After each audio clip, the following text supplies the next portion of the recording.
मैं बेवा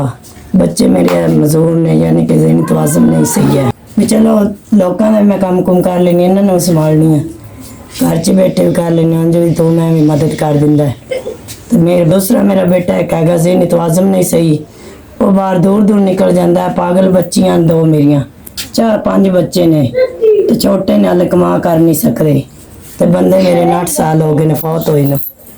यानी कि अल्लाह का आसरा ते मेरे तक 5000 रुपया पहुँच गया जो सिखलाया सी ते भी माड़े बंदे भी चलो बेवा औरत सहारा नहीं सीगा मेरा हक तुसीं पहुँचा दिता अल्लाह ताला तेन मदीना विखावे हज करावे अल्लाह ताला होर भी दिली ख्वाहिश पूरी करे तो तुहाडी नेक कमाई होवे बरकत पावे यतीम बच्चे खाणगे ते दुआ देणगे ते अल्लाह ताला तेन मदीना विखावे हज करावे बड़ी बड़ी मेहरबानी तुहाडी जेड़ा कि तुसीं साडे तक साडा हक पहुँचाया अल्लाह ताला तुहाडी होर भी कोई मुराद है तो पूरी करे। बच्चे छोटे ने 2 पागल बच्चे ने ज़हनी तवाज़ुन नहीं सही है साडी गरीबां दी दुआ है।